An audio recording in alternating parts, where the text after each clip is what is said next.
Broadcasting Region 1. This is BBS. Bicol Broadcasting Systems Incorporated. DWLV 91.9 MHz. Your news and music stations. BBS. Basta Bareta. Sigurado. Alas 6:57. Hali sa BBS News Center Naga. Uyan ang mga nagbabago. Presko. Mga baretang sigurado. Ini ang BBS Primetime News.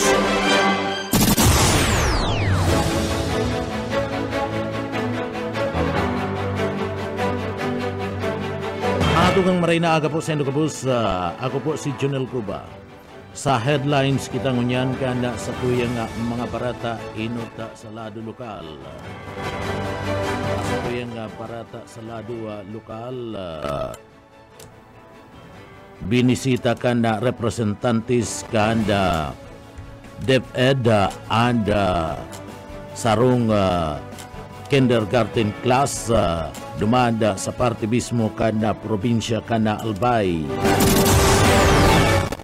Disinwebing protected area sa Kabikulan, pigatampukan Department of Environment and Natural Resources sa sendang Bicol sa Kanta.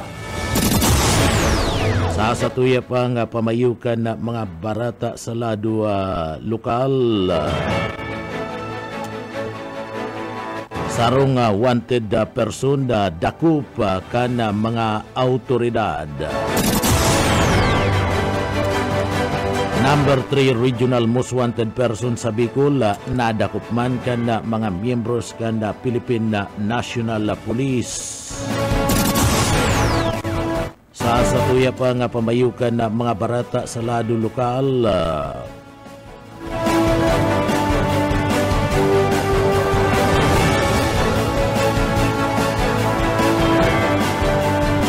padagos pakiulay kan LGU Naga sa mga private landowner orong na itong mga bakanting daga sa siyudad Kinaga na gibo nining parking lot.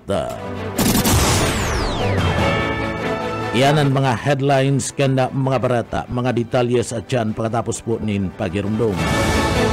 Mga tugang liwata, maray na aga po sa Indocabus. Ako po si Junel Cuba. Ngunyan sa detalyes na kita kan sa tuyang mga barata sa lado lokal. Sarong wanted person duman sa parte mismo kan Banwaan kan Pili Cabrera Sur an arestado kan mga miyembros kan Philippine National Police. Alas 7:15 kasubanggi kan dako po nini sa Barangay kan San Isidro Pili Cabrera Sur. Grupo kan military police asin man kan 9 ID Philippine Army na nakabase dyan sa San Jose Pili Cabrera Sur.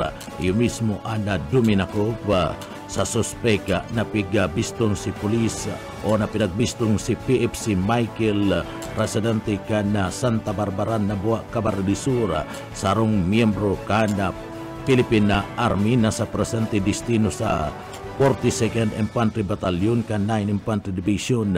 Voluntaryo ni nag-surrender sa paagiman kan warrant of arrest sa kaso ni na rape na may relasyon sa Republic Act 7016 na kung sa ina inipinag-issue kan presiding judge kan 9th Judicial Region Branch 27 duman sa Syukon Zamboanga del Norte kan Mayo 15, 2023. Mayo nin piyansa na piga re-rekomendar ang korte para sa temporaryong libertad anasambit na nga miyembro kan Philippine Army na may kaso nin rape yaon ngunyan nakakulong sa hefatura kan pulisya sa Banwaan kan Pili Camarines Sur.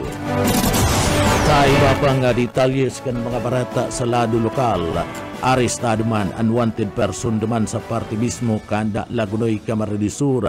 Ginakop kan mga autoridad alas 5 nin na pagkahapon sa Zona 7 Balaton na Lagunoy Camarines Sur. Pinanginutan niyan kanda PNP Lagunoy ang pagdakop sa suspek na pinagbistong si Erland Soltero kanda Zona 7 Balaton na Lagunoy Camarines Sur. Anda suspek igwa need pigya paluwas na mandamiento de arresto an RTC branch sa 201 Las Piñas City. Ini nangyari kada January 15 na 2021. Ang suspek na tubang ninduang kaso ninda panlulugos duman sa Las Piñas City. Mayo nin piyansa na pigre-rekomendar ang korte para sa iyang temporaryong libertad. Nakakulungon niyan ang suspetsado sa Lagunoy Municipal Police Station mantang pighahalat pa ada magiging disposisyon kana korte. Iba pa nga detalyes kan mga barata sa lado lokal, mga may sadirin ido daida pabayaan na magwalat kan sa indang mga ati sa tinampo, sabi kan Naga City Veterinary Office. Buyet Padere sa detalye. Nagpagirumdum ang City Veterinary Office sa mga 4 parents na likaya na paation sa tinampuan sa indang mga atamba na ido na ipinapasyar sa pagkaaga. Asin ini nagiging kausa ng pagkabad trip sa isay mana nakakatungtong apwera pa sa daing datang parong kani. Garo na subot ang mga tinampunan magiging CR kan mga tama na hayop pagkaaga. Sinabi ni Jocelyn Niagar, Admin Aid 1 kan sinabit ng opisina. Dakol ang nakabot sa endang reklamo dapat tigli alagad bayo sa posisyon. Nasa wayon ang mga forferis matang ansulaminting magigibulinda. Iyon magpagirumdum sa mga ini. Aminado, ininadakol sa mga taga-nagaan na aanin sa pag-ataman kan mga ilo na may breed na ang iba ugma pang pigdadra sa mga mall as in hotel. Para sa BBS News, Boyet Padere. BBS Basta Bareta, sigurado.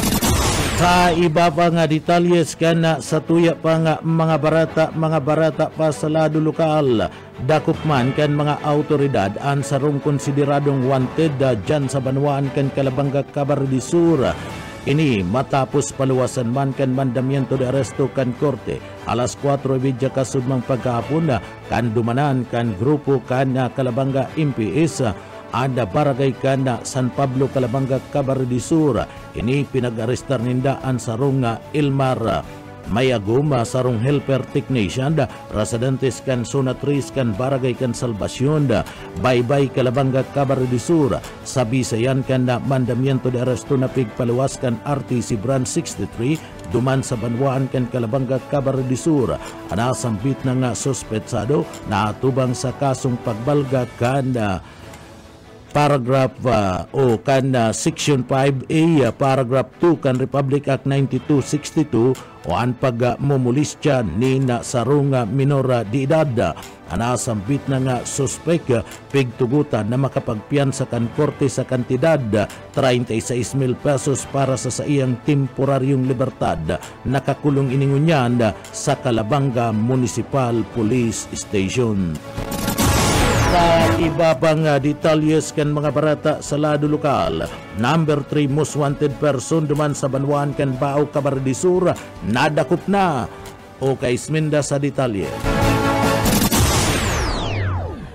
Dahil nagtrayumpo na pagtago-tago ka na sarong most wanted person na matapos na ini sa kinahon kan mga autoridad sa sayang pinagtataguan dyan sa Banwaan sa sayang pinagtataguan dyan sa Banwaan ni Paaw, Camarines Sur na kunsain mga bandang alas 6:40 ni pagkahapon kan magsakyan mga autoridad sa barangay San Ramon ang Paaw, Camarines Sur. Ang mga tauhan kan Paaw Municipal Police Station ang tracker team kay ni nagpasiring sa Suna 1 kan barangay San Vicente, Paaw, Camarines Sur.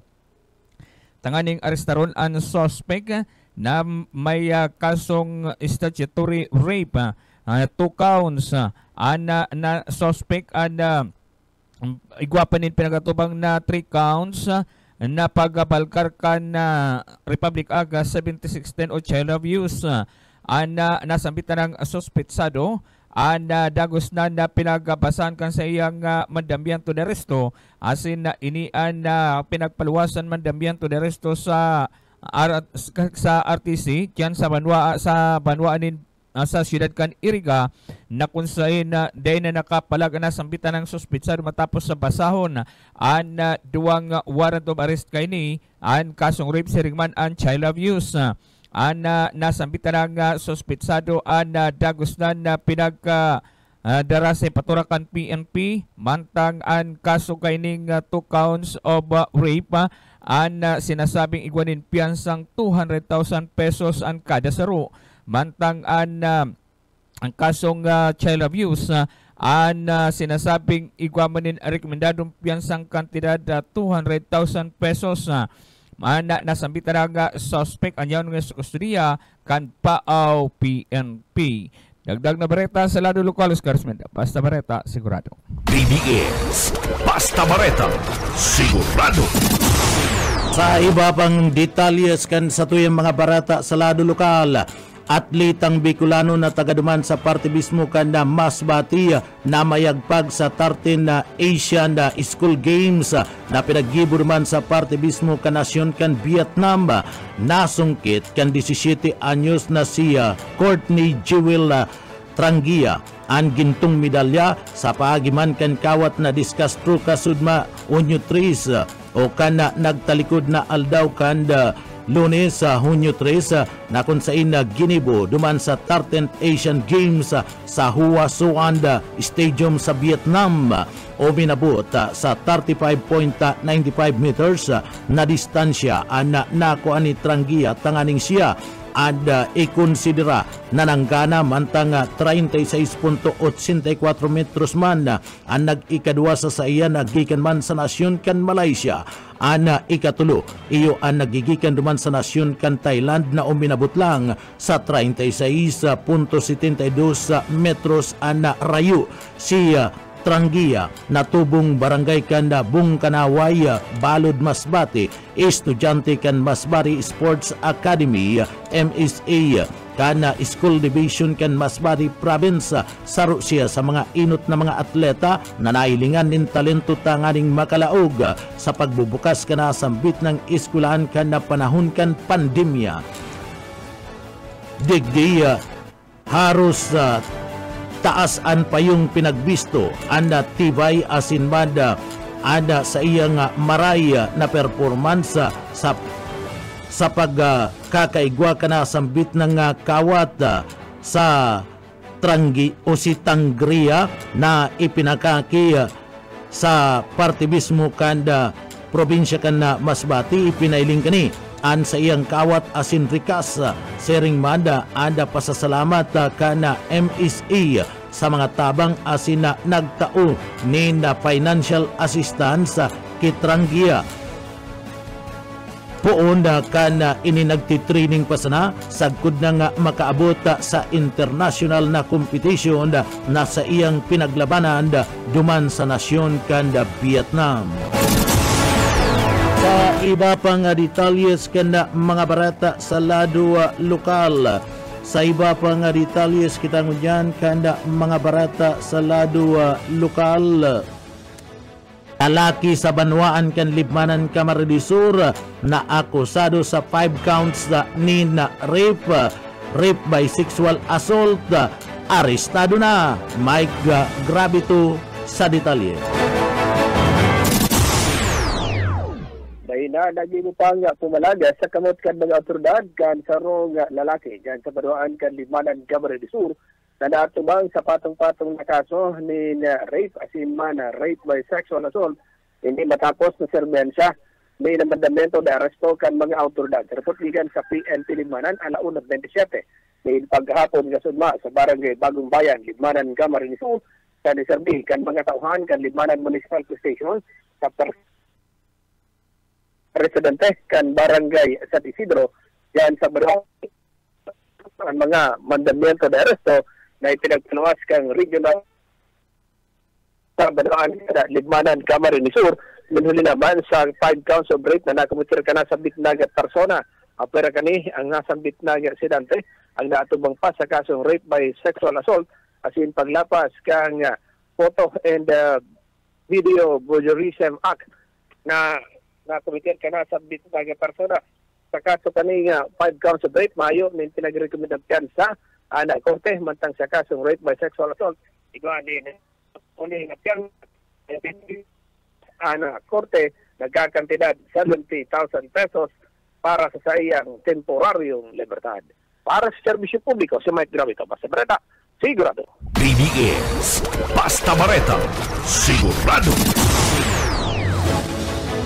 Sa iba pa nga detalyes kita kan sa tuya pa nga mga barata pakitang unyad sa lado lokal. Sa iba pa nga detalyes kanda mga barata sa lado lokal maabot sa 1.4 bilyones pesos kana Philippine Coast Guard Academy na ititindog digdi sa Bicol Region. Papatindugan na kanda sarong eskwelahan kanda Philippine Coast Guard na kung saan makukuayan digdi sa Bicol Region. Sigun sa Philippine Coast Guard District Bicol Commander Philip Soria sa parte mismo kanda pahayag kaniya na pig sarong puwersa kanda mga manlain-lain na mga ahensya kan na gobyerno. Sinabi kaniya na digdi subuot magiging landmark ada proyektong ini na kung saan sarong development ana mailing sa Bicol urog na sa isla kan Kagararay Bakakay sa probinsya kan Albay. Ipapatindog na kaya anda Philippine Coast Guard Academy administration o sa administrasyon ni Presidente Bongbong Marcos ang Philippine Coast Guard Academy. Iyo ang kainot-inuting akademya sa Coast Guard na makukuha sa intirong Pilipinas asin ni ang ipapatindog dyan sa parte mismo kanda probinsya kana Albay. Dagdag kan opisyal, kunduman sa Baguio City, igwa kan pinagapod na Philippine Military Academy, ang Philippine National Police Academy, yaon duman sa Silang Cavite, sa Bakakay Albay, makukuaman ang Philippine Coast Guard Academy. Pinagpasalamatan kan opisyal, ang dakulang papel asin tabang sa realisasyon na ini kanda grupo kana mga opisyal kan gobyerno kabilugan na 1.4 bilyones pesos ang pundong kinakaipuan kana sambit ng proyekto. Ipapatindog ini sa laog nila 5 sagkod ng 7 taon. Kada taon may alokasyon na 200 milyones pesos ang sinambit ng proyekto. Ngunya na taon preparado na ang 200 milyones pesos na ida-download kan Department of Budget and Management sa saindang sentral na opisina duman sa parte mismo kan na Manila tanganing mapuunan na tulos ngunya na taon ang sinambit na nga proyekto. Sinabi kan opisyal na ang land acquisition sa 15 hektaryas na daga sa pagpapatindugan kanda akademya kanda Philippine Coast Guard matrayong punang naisagibo. Katabang digdi anda lokal na gobyerno ang Department of Environment and Natural Resources o DNR. Dakula man ang papel kan opisina kan DPWH para sa site development as in construction kanasambit ng proyekto. Dagdag pa kani sa oras na makumpleto ang proyekto kada taon egwan in 300 sagud ng 400 na trainee o kaditi ada maeskwela sa nasambit ng akademya. Tinawan doon kaniya na mapasairarom ang mga niya sa recruitment arog kan proseso kan Philippine Military Academy, Philippine National Police Academy ada makakapasara sa irarom kan na nasambit ng test 4 na taon na magkakaigwanin pag-eskwela sa Philippine Coast Guard sagkod ng makatapos ang mga niya. Anhagad ngunyan kan opisyal, iyo ang tabang kan gabos pasiring sa trayumpo kanasambit ng proyekto. Iba pang detalyes kan sa tuyang mga barata sa lado lokal, kampanya kan DOH sa no cigarette, no vape, sinabayan kan Bicol sa World No Tobacco Day. Daryl Banya sa detalye. Daw ang DOH Bicol Center for Health Development sa panginot ni Regional Director Dr. Rodolfo Albornoz sa ipiglansar na programa kan departamento na dai huwag ka nang magyosi, huwag ka nang mag-vape sa paikan pagpaluwas ni video na fitman sa maraot na epekto kan pagsisigarilyo asin paggamit ka ni vape. Ang video pinaluwas na sabay kan pag-obserbar kan World No Tobacco Day kung sa inang apunan ang DOH Bicol sa Gabos na imantinir ang pagiging malinig asin mabaskog na salud kan bilog na pamilya. Pagtatawan doon sa programa ang healthy lifestyle kan lambang nga pamilya para sa bagong Pilipinas.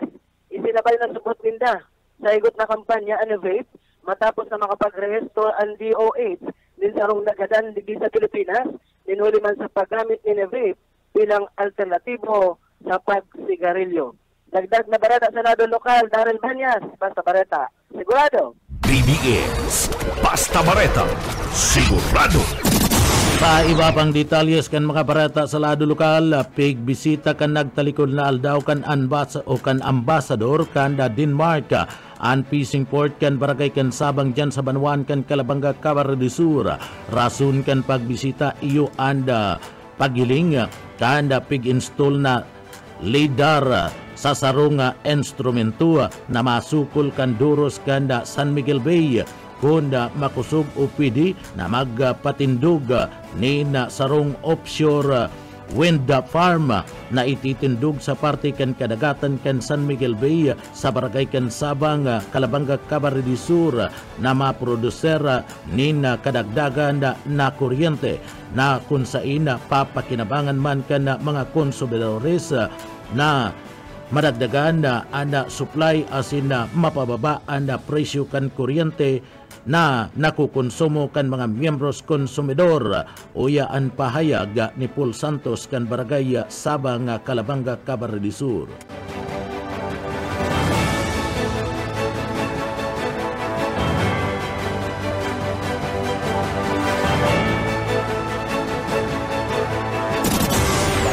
Denmark. Mabisita po video mismo sa fishing port ng Barangay Kan Sabang. Ang rason po kayan, igwadigding install na LiDAR. Ang LiDAR po sarong instrumento na nagsusukol kang duros kang San Miguel Bay. Habang nagkakaigwa ng pagsukol kang duros, kung makusog ba or pwede, ang saro po sa possibility mangyari o posibleng mangyari po dito sa San Miguel Bay. Even sa Satuya, kumbaga beneficiado po kita kayan. Ang plan po magkaigwa ng offshore wind farm dito po mismo sa kadagatan kang San Miguel Bay. Artihan kan mga pahayag ni Barangay Kapitan Paul Santos kanda Barangay Sabang sa Banwan kan Calabanga, Camarines del Sur sa entrevista kan programa nga Ciudadano ni Station Manager Bibot Calya.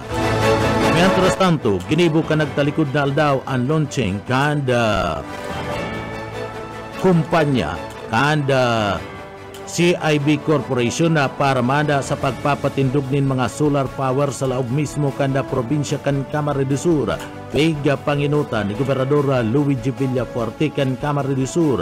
Sigun ki Barangay Kapitan Paul Santos kan Sabang, Calabanga na nakabali sa mga nag-atender na kung saan na nauug masubuot ang gobyerno probinsyal kan Camarines del Sur sa paagibar ni Gobernador Luigi Villafuerte huli man taanda mga kumpanya nga kadakul-dakul na gusto nga magbugtak digdi ana kumpanya kan CIB subuot iyo ang nagpailing nin dakulang entries tangani man na digdi magkaigwa kanda nasambit ng pagpapatindog kanda lidar asin mada magkaigwa kanda pinagaapod na solar farm o wind farm dyan sa parte mismo kanda San Miguel Bay sa Camarines del Sur. Tulong banwaan ang igwa kan pinagaapod na lidar na kung saan minasukol kan bulos kanda duros kan San Miguel Bay